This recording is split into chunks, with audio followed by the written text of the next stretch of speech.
Spellbook of the Lost and Found, Chapter 19. Laurel. Friday, May 12th, Saturday, May 13th. Found 5 lost dogs, 12 Scrabble tiles, a scattering of baby's breath. Holly was only grounded for a couple of days. When she came into the forest with us on Friday, Jude stood at the top of her shrine of lost things and spread his arms wide. He said grandly, "Look at this, look at this, look at this, and look at us. We are the finders, we are the keepers, we are the guardians of the lost and found." Holly clapped and Ashley crowed.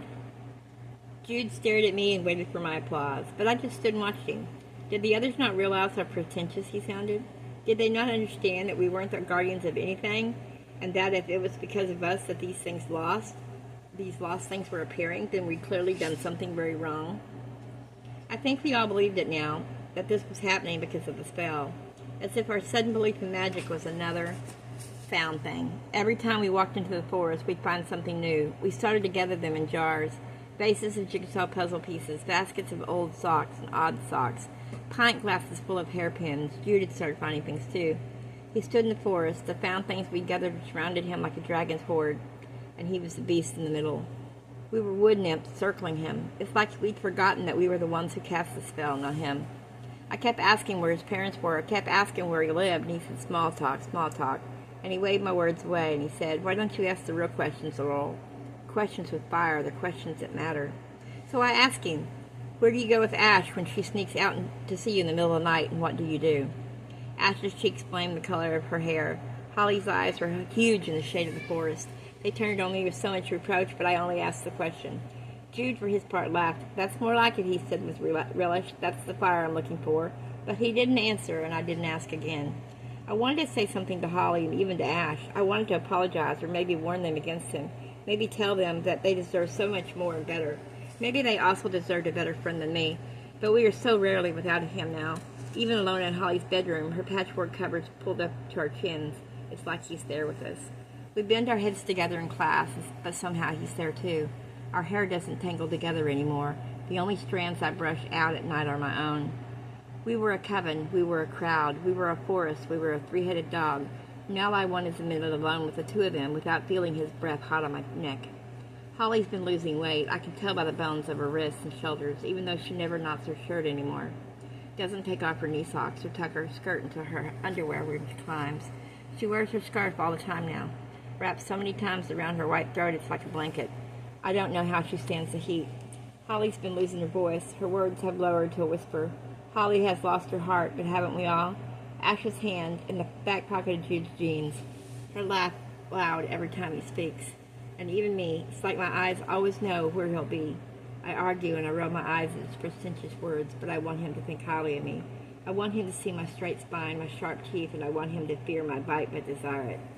I should tear this page out. I'm going to. Crumble it, bury it, and make sure it stays lost. Ash and Holly can't know this. Last night I waited until all my sisters had gone to bed and I snuck out. The youngest dancing princess alone without a ball. I tied a flashlight to my handlebars and rode to the oak tree. The rain had washed out the world, and the wind had swept the clouds in under the rug, and the sky was all speckles of stars and the moon glowing. I didn't need a flashlight after all. Jude was there, waiting for me. Down in the deeper forest he kissed me, pressed up against the body of a tree. I dug my fingers into the trunk so as not to claw his clothes off. My hands came away filled with Scrabble tiles. I opened my palms to show them to him, and he picked out 2 letters, L and J. He stuck them onto the soft bark of the tree, and took my wrists in his hands, turned them so that the rest of the letters rained into the mossy ground. If they spelled anything, the words were lost in the darkness. My hands, now empty, ached to be filled. They clutched his t-shirt of their own accord and pulled it over his head. He kissed me harder. My hands grabbed at his hair, clawed their way down his back, hooked at the waistband of his jeans, and pulled them fast against me. I could feel every pulse point in his body as my own. Burn, burn, burn.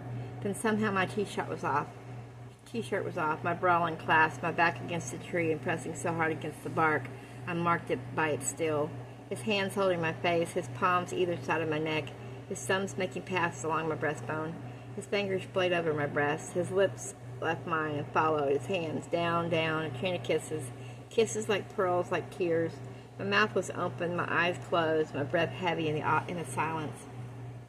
I only opened my eyes when I felt his hands at the buttons of my jeans, and when I looked down I saw that he was naked. It wasn't like when we swim in the lake, laughing, eyes averted, but also drawn to each other's bodies, beer bottles in hand and water all around. It wasn't like that at all. It was dark, but I saw everything and felt everything. The moonlight shone through the leaves and lit up our skin and the Scrabble tiles on the ground around us. As he took off the rest of my clothes, I could see the letters, the L that fell from where he stuck it to the tree, an A and an H. He took my hand and guided it down to where he was hard against me, and I looked up into the tree to see if the J was still there and stuck up with the sap. He started to pull away from the tree, to lie me down in the letters and the leaves, but my friend's initials stared up at me, and all at once I wanted to be anywhere but there with him. Suddenly I was cold, and the forest felt dirty. Suddenly I didn't want to be naked anymore. I pulled my clothes back on without saying anything, and still he kissed me. He ran his hands over me, even over my clothes. He left bite marks on my t-shirt. I kissed him until I had the courage to turn away. I rode home shakily. He stayed in the forest. I realized now I've never seen him out of it. It was on the road home that I noticed the dogs, big brown Labradors, one every few miles, walking toward the forest. They were old and slow. Something about them made me shiver. Then today, after her Saturday morning bridge club, Mom told me that people had been finding things all over town. The lost things aren't staying within the boundaries of the forest anymore. They spill into the lake water, trinkets tinkling on the rocks, and hairpins trapping frogs' legs together. Anglers catch brown trout heavy with more than their bones. When they gut them, they find car keys and small change in their bellies. In the nearby fields, horses rip up rings and earring backs with tufts of grass.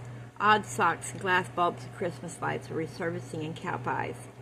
Then this morning, a scattering of baby teeth appeared in a clearing. Jude and Ash laughed when they saw them and talked about the tooth fairy and coins under pillows. But Holly and I shivered. We buried the teeth. Hands deep in the soil of the forest, we decided to stay away from the woods. I knew it then. I knew this was what we'd done. We hadn't made a sacrifice. We hadn't traded something we didn't want to lose for something we wanted found. We got our diaries back because of other people's sacrifices. Things they didn't want lost. Things they didn't realize would go missing. Trinkets, treasures, memories, beliefs. We stole them without knowing, and now they were showing up all around us. In town, people are wondering about thieves at the party, about something in the beer, about pollution in the lake, and trash washing into fields with the rain. But it was us. It was a spell. It was 3 girls messing with something we didn't understand. I keep replaying the last words of the spell in my head. Be careful what you wish for. Not all lost things should be found. I can't stop making lists of lost things that shouldn't be found. Lost hair, lost blood, lost souls. I remember how Jude just appeared in that tree after we cast that spell. No, I tell myself, don't be silly. He couldn't possibly be.